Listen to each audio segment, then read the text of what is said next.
आपको जान के आश्चर्य होगा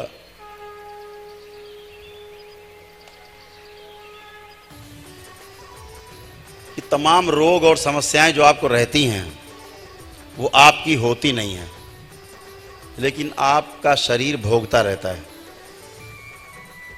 क्यों भोगता रहता है? पितरों के अपने कर्म भोग हैं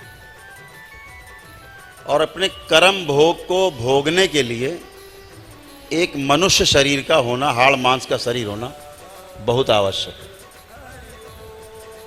तो पितर क्या करते हैं?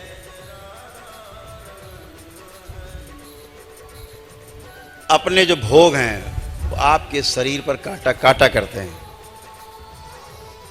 अपनी तकलीफ आपके शरीर पर काटते हैं और उनकी तकलीफ धीरे धीरे आपकी तकलीफ बन जाती है और आपका शरीर भोगता रहता है। तो आपको जान के यह आश्चर्य होगा कि आपके अपने जो स्वयं के कर्म भोग हैं वो तो कटने का नंबर ही नहीं आता। पितृ ही अपने कष्ट भोगते रहते हैं, अपने कर्म भोगते रहते हैं और अपने कर्म भोग काटते रहते हैं। कर्म भोग का किस्सा बहुत सीधा सीधा है। जो किया है उसे भोगना होगा, बचने का उपाय नहीं, कोई उपाय नहीं। कर्म भोग अपने से ही काटे कटते हैं। चाहे कष्ट झेल के आप काटें और चाहे अपने तप के बल पर, तप और तपस्या से काटें उसको, अपने ध्यान साधना के बल पर काटें अपने कर्म भोग। दीक्षा लेकर के फिर वो भी होता है कि आप स्वयं अपने कर्म भोग काटते हैं तप के बल पर। बहुत से लोग कहते हैं, आपने सुना होगा, बहुत रोचक बात है, आपका एक प्रश्न रहता है हमेशा, अक्सर आपने सुना होगा लोग कहते हुए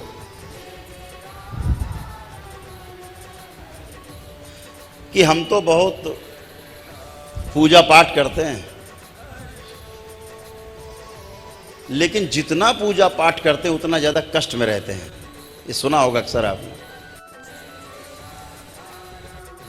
अक्सर कहते मिल जाएंगे लोग, लेकिन उसका विज्ञान नहीं पता, इससे दुख होता है उनको, बल्कि उन्हें खुशी मनानी चाहिए।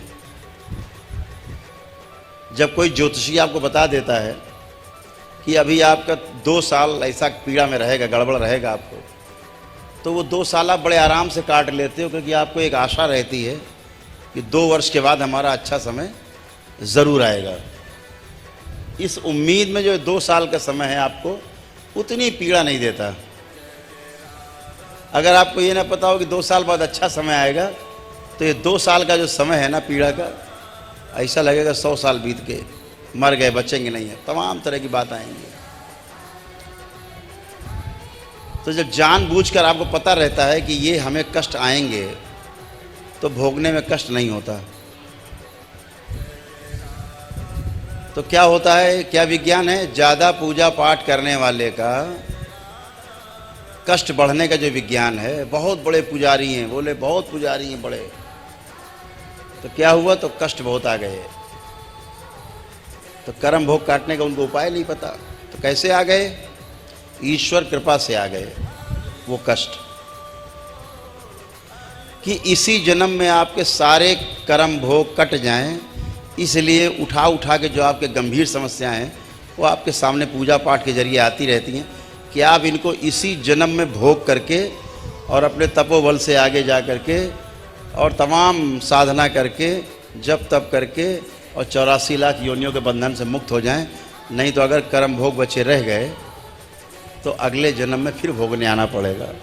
इसलिए विज्ञान ये है कि बहुत पूजा पाठ करने वाला व्यक्ति अक्सर बहुत कष्ट में रहता है, क्योंकि इसके कर्म भोग आगे बहुत तेज़ी से आते कटने के लिए। कट जाएंगे तो आराम में आ जाओगे आप, या अगले जन्म में आपको कष्ट नहीं मिलेंगे, या अगला जन्म होगा ही नहीं अगर आपका अच्छा रहा, कुंडलिनी की शक्ति खुली। तो दरबार बहुत से प्रयास करता है कि आपकी तमाम समस्याएं जो हैं वो आपसे दूर जाएं, हट जाएं, ख़त्म हो जाएं। जैसे दरबार ने तमाम शक्तियां खोली, कुंडलिनी की शक्ति खोली, ये दरबार के जो बच्चे हैं ना, ये दरबार के बच्चे अनंत की यात्रा करते हैं, आपको पता नहीं होगा, बैठे हैं यहाँ मंच पे। अनंत की यात्रा करते हैं, जहाँ पर 1000 जन्म लेके नहीं पहुँच सकता आदमी, बाबा और माँ की कृपा से, भगवान भोलेनाथ और माता की कामाख्या कृपा से क्षण भर में स्वर्ग तक की यात्रा करके लौट आते हैं 2-4 मिनट में। सभी लोगों की यात्रा करके लौट आते हैं, स्वर्ग लोक की नहीं। जो बड़े बड़े साधक, बड़े बड़े साधना करने वाले लोग, जो बुद्ध हो गए, बड़े बड़े ऋषि मुनि कहलाए, वो काम है बच्चे दरबार के क्षण भर में निकल जाते हैं सर से ऊपर, और सब घूम घाम के आ जाते हैं 2-4 मिनट में। ये सब बैठे वीडियो बना रहे, भी घूम के आता है खूब ऊपर यात्रा करके। तो साधना की यात्रा है। आपके दरबार की कृपा है कि जब दीक्षा लेते हैं आप, तो ये भी चक्र आपके सारे खुलते हैं और सारे जो है आप यात्रा करते हैं अनंत की। फिर इन लोगों का दूसरे काम में मन नहीं लगता, कहते वही ठीक है, उधर ही जाना है फिर।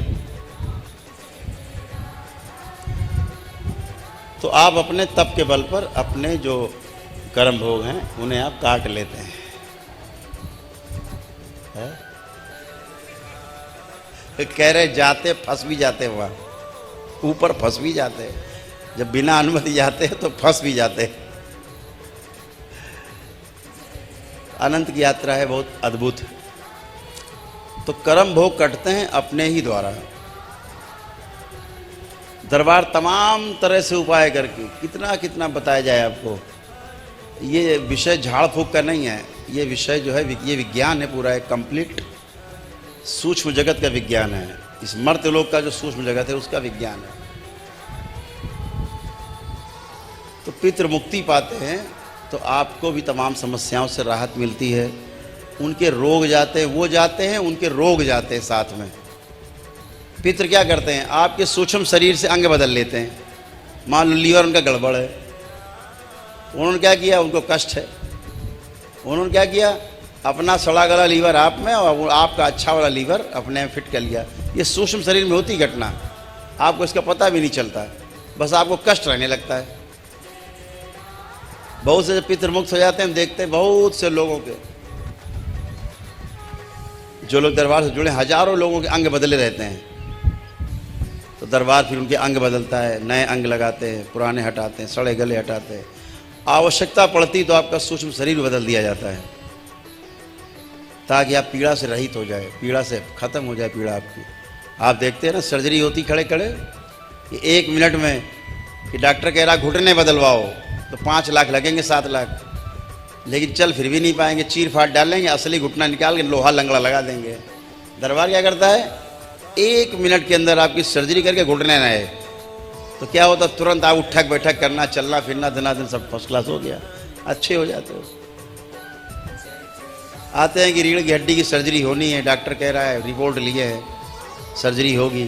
दरबार क्या करता है, 10-20 सेकंड में स्पाइन की सर्जरी और आप उठक बैठक, फर्स्ट क्लास, काम खत्म, कोई कष्ट नहीं।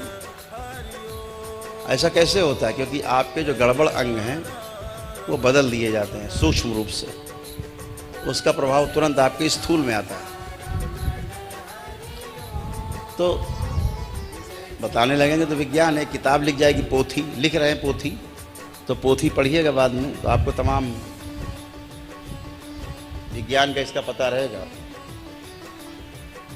आपको समस्याओं से छुटकारा मिलता, अलग इशू, लेकिन ये भी जानना आवश्यक है कि हमें समस्या क्या थी और हम समस्या से छुटकारा कैसे पाए।